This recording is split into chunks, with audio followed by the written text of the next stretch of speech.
Entries करने के बाद हम लेजर पोस्टिंग करेंगे। लेजर पोस्टिंग जो होती है, जैसे जो भी अकाउंट बना है, जैसे first entry cash account debit to capital हुई है तो कैश का अलग से अकाउंट बनेगा, कैपिटल का अलग से बनेगा। नेक्स्ट एंट्री जो हुई होगी उसमें जो ट्रांजेक्शन्स हुई हैं उनका सेपरेट अकाउंट बनता है, और जो अकाउंट सेपरेट बनेगा और जहाँ पे उसको रखा जाएगा वहाँ पे वो चीज़ होती है लेजर, और उसको बोलते हैं, अगर हम वहाँ पे पोस्ट कर रहे हैं तो लेजर पोस्टिंग।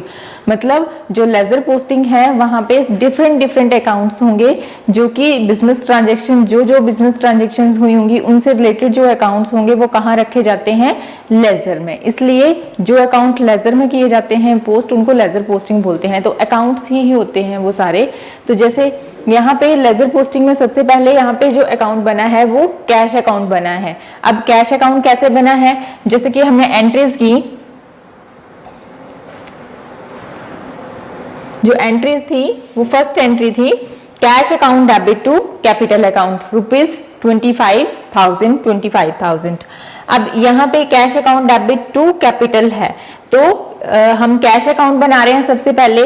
तो जो कैश अकाउंट बनेगा, जिस चीज का हम अकाउंट बनाते हैं उसका नाम नहीं आता है, क्योंकि उसका जो नाम होगा वो तो हेडिंग होगा, सबसे पहले ऊपर लिखा गया होगा, तो वो नाम नहीं लिखेंगे हम। जैसे कैश अकाउंट बना रहे हैं तो कैश का नाम नहीं लिखेंगे, कैश का तो हम हेडिंग देंगे कि इस अकाउंट में कौन कौन से ट्रांजेक्शन्स होनी है।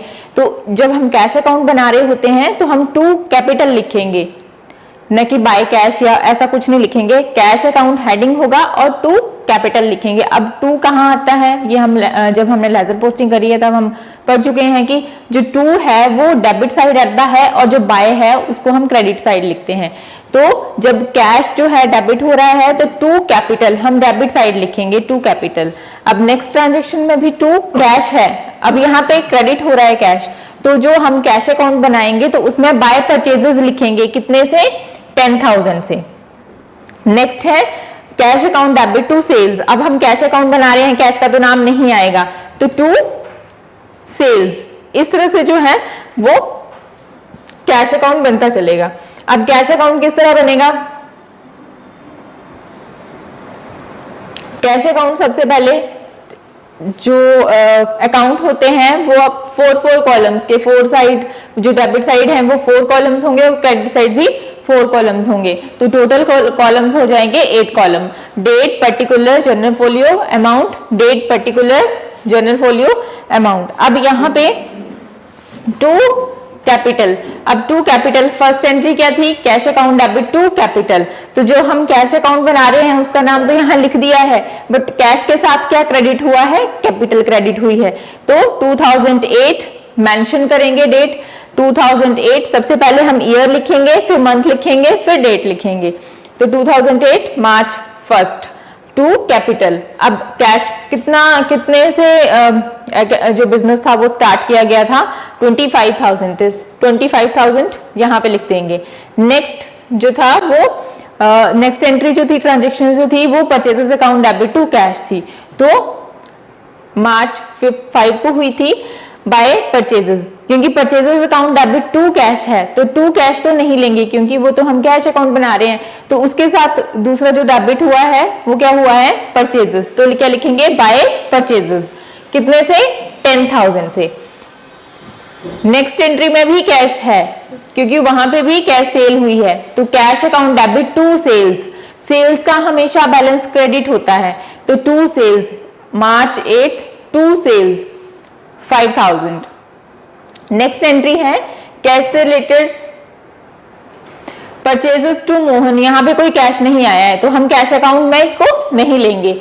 नेक्स्ट सोहन टू सेल्स, यहाँ पे भी कोई कैश नहीं आया है, 16 मार्च को हुई है furniture account debit to cash, तो यहाँ पे 2,000 का फर्नीचर परचेज किया गया है विद कैश, तो यहाँ पे टू कैश है, हम कैश अकाउंट बना रहे हैं, क्या लिखेंगे, बाय फर्नीचर, कितने अमाउंट से, 2,000 से। तो डेट मेंशन करेंगे 16 को, 16 मार्च बाय फर्नीचर, बाय फर्नीचर होगा और कितने से होगा, 2,000 से होगा। नेक्स्ट ड्राइंग्स टू कैश, अब ड्राइंग्स टू कैश है, कैश अकाउंट बना रहे हैं, कैश नहीं आएगा, बट बाय ड्राइंग कितने से, 1,000 से। बाय ड्राइंग्स डेट मेंशन करेंगे मार्च 26, बाय ड्राइंग्स 2000। ड्राइंग्स के बाद मोहन टू कैश, तो यहां पे भी कैश आया है, कैश अकाउंट क्रेडिट हुआ है, तो बाय मोहन और 2000, बाय मोहन 2000 28 मार्च को।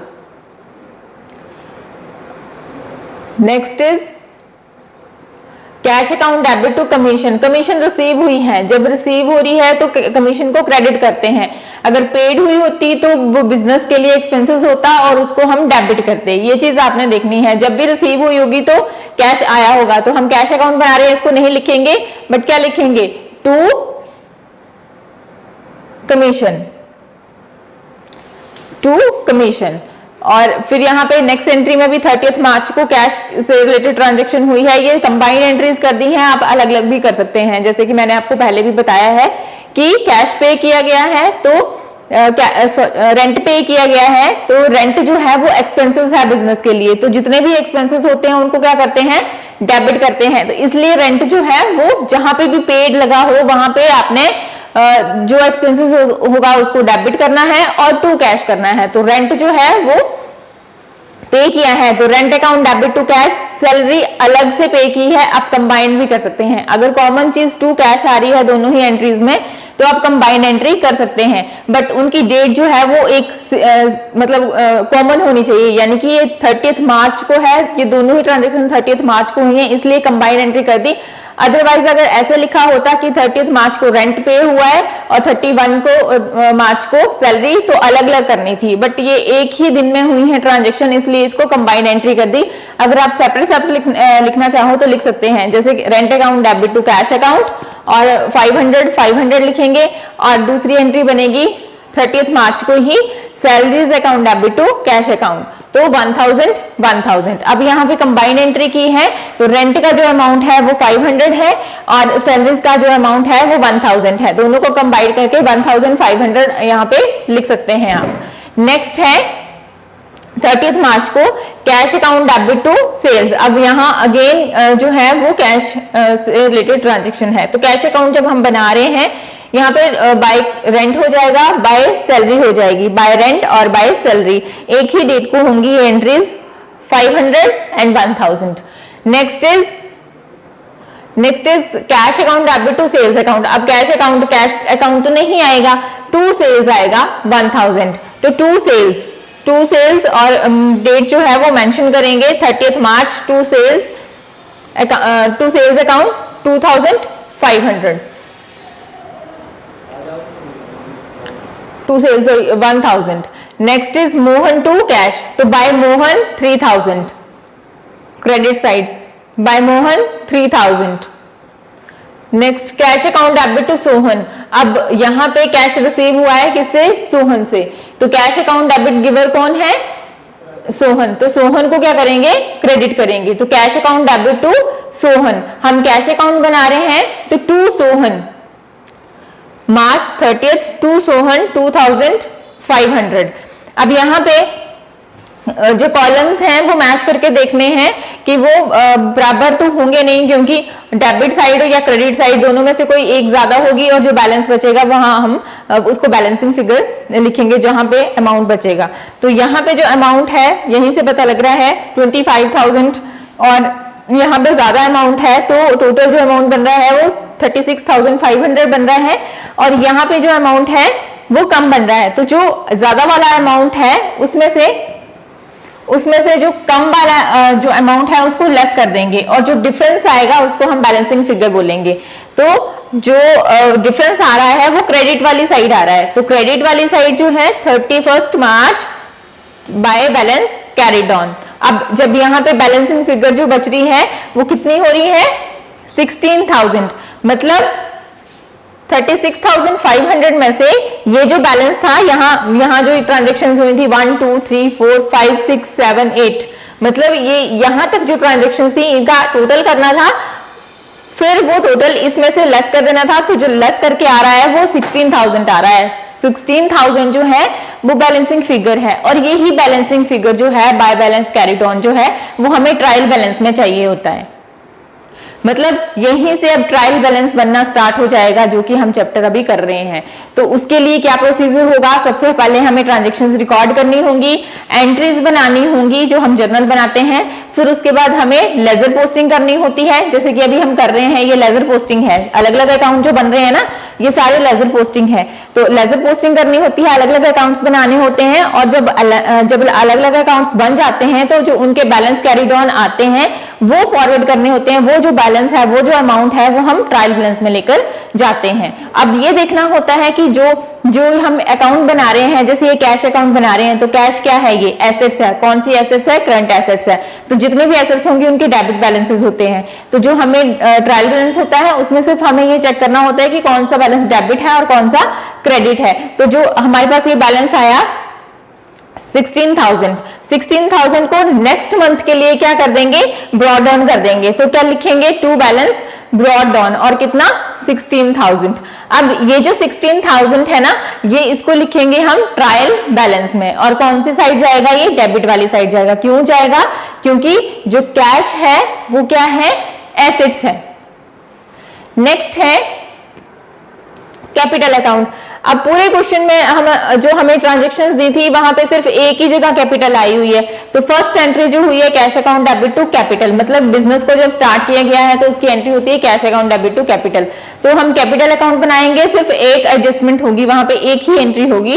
तो कैपिटल अकाउंट लिखेंगे, फॉर्मेट वही रहेगा, और वहां पे एंट्री क्या बनी थी, cash account debit to capital, है ना। तो हम कैपिटल अकाउंट बना रहे हैं तो कैपिटल तो अंदर लिख नहीं सकते फॉर्मेट के अंदर, क्योंकि हेडिंग तो हमने वो कैपिटल का दिया है। तो उसके बाद जो उसके साथ जो दूसरा डेबिट हुआ है, क्या हुआ है, बाय कैश, कैश हुआ है ना, उसको लिखेंगे हम क्रेडिट साइड बाय कैश। कितने से, 25,000 से।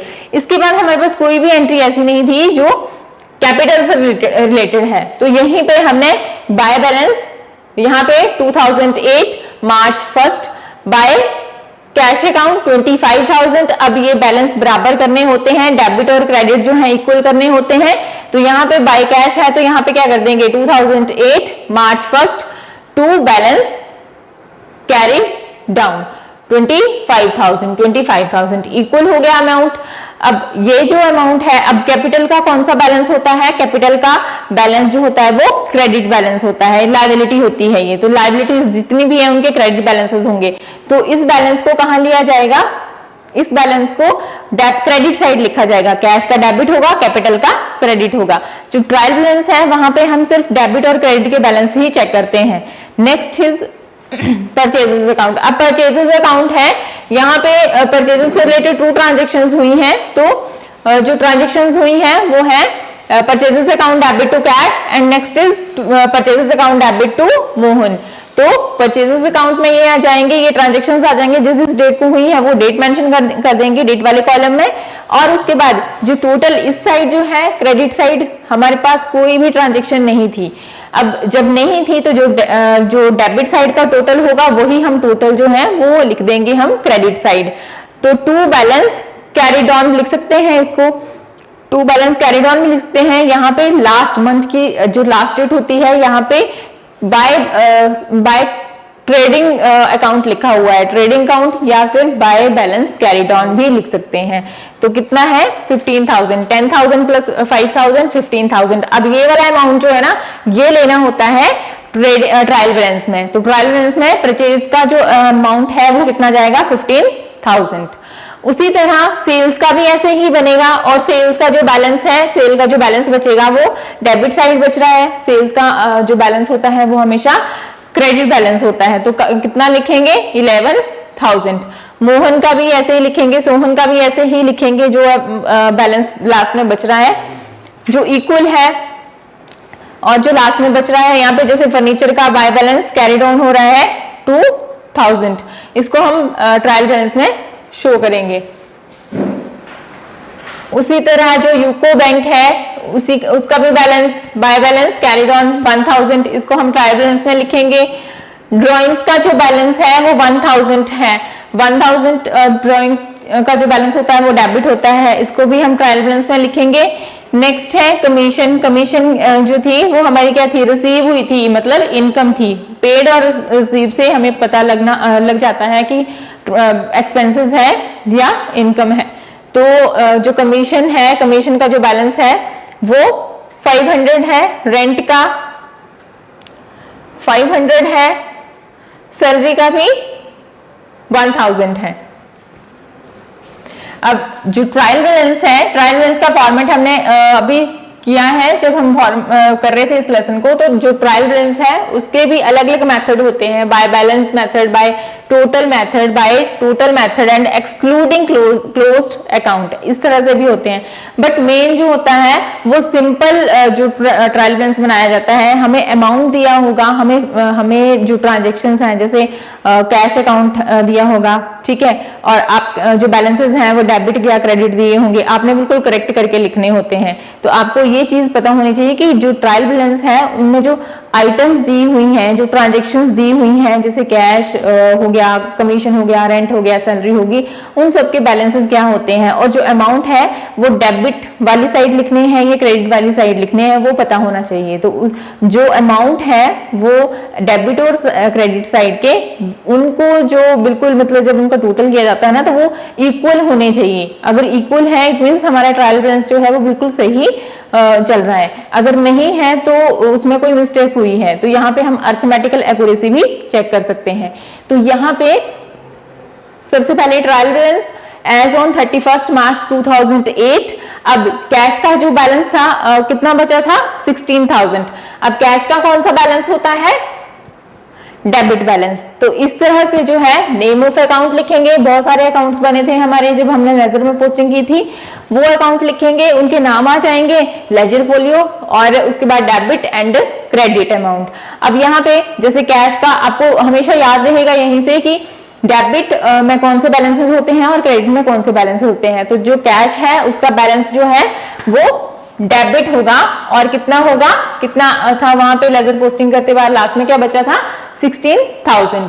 उसके बाद कैपिटल, कैपिटल में सिर्फ एक ही ट्रांजेक्शन हुई थी और वो थी 25,000 से जो बिजनेस स्टार्ट किया गया था। तो cash account debit to capital, तो कैपिटल का जो अमाउंट होता है वो किस साइड लिखा जाता है, क्रेडिट वाली साइड।